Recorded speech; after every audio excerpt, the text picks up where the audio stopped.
एक बार गणेश जी ने पृथ्वी के मनुष्यों की परीक्षा लेने का विचार किया। वे अपना रूप बदलकर पृथ्वी पर भ्रमण करने लगे। उन्होंने एक बालक का रूप बना लिया। एक हाथ में एक चम्मच में दूध ले लिया और दूसरे हाथ में एक चुटकी चावल ले लिए और गली गली घूमने लगे। साथ ही साथ आवाज़ लगाते चल रहे थे, कोई मेरे लिए खीर बना दे, कोई मेरे लिए खीर बना दे।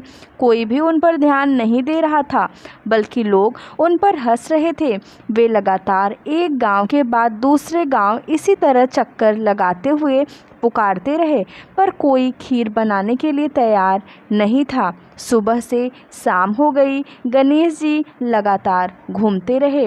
एक बुढ़िया थी, शाम के वक्त अपनी झोपड़ी के बाहर बैठी हुई थी। तभी गणेश जी वहाँ से पुकारते हुए निकले, कोई मेरे लिए खीर बना दे, कोई मेरी खीर बना दे। बुढ़िया बहुत कोमल हृदय वाली स्त्री थी। उसने कहा, बेटा मैं तेरी खीर बना देती हूँ। गणेश जी ने कहा, माई अपने घर में से दूध और चावल लेने के लिए बर्तन ले आओ।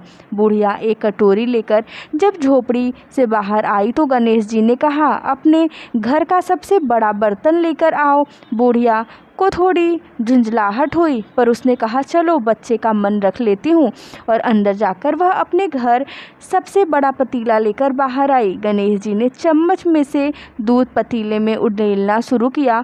तब बुढ़िया के आश्चर्य की सीमा न रही जब उसने देखा दूध से पूरा पतीला भर गया। एक के बाद एक वह बर्तन झोपड़ी से बाहर लाती गई और उसमें गणेश जी दूध भरते चले गए। इस तरह से घर के सारे बर्तन दूध से लबालब भर गए। गणेश भगवान ने बुढ़िया से कहा, मैं स्नान करके आता हूँ, तब तक तुम खीर बना लो, मैं वापस आकर खाऊंगा। बुढ़िया ने पूछा, मैं इतनी सारी खीर का क्या करूँगी? इस पर गणपति जी बोले, सारे गांव को दावत दे दो। बुढ़िया ने बड़े प्यार से मन लगाकर खीर बनाई। खीर की भीनी भीनी मीठी मीठी खुशबू चारों दिशाओं में फैल गई। खीर बनाने के बाद वह हर घर में जाकर खीर खाने का न्योता देने लगी।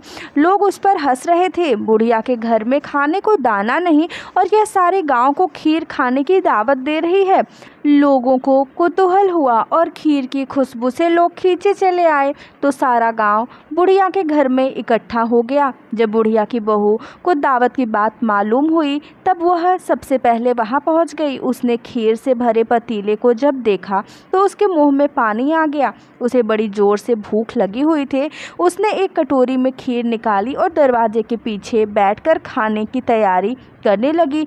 इसी बीच एक छींटा गिर गया और गणपति जी को भोग लग गया और वो प्रसन्न हो गए। अब पूरे गांव को खाने की दावत देकर बुढ़िया वापस अपने घर आई तो उसने देखा बालक वापस आ गया था। बुढ़िया ने कहा, बेटा खीर तैयार है, भोग लगा लो।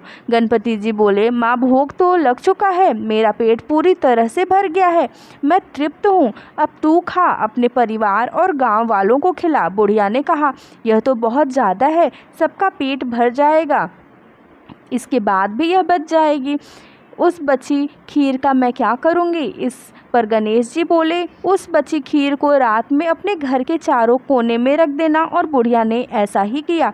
जब सारा गांव जी भरकर खीर खा चुका तब भी ढेर सारी खीर बच गई। उसने उसके पात्रों को अपने घर के चारों तरफ रख दिया। सुबह उठकर उसने देखा कि पतीलों में खीर के स्थान पर हीरे जवाहरात मोती भर गए हैं और वह बहुत खुश हुई।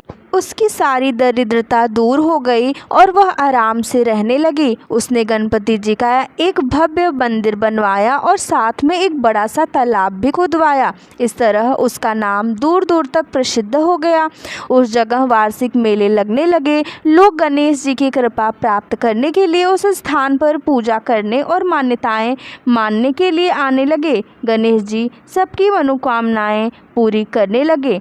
कहानी के अंत में वही मैं आज भी यही शुभकामनाएं दे रही हूँ। कहते को सुनते को हुक्कारे भरते को। जैसी कृपा गणेश भगवान ने बुढ़िया पर की वैसी कृपा हम सब पर करना, हम सब पर करना।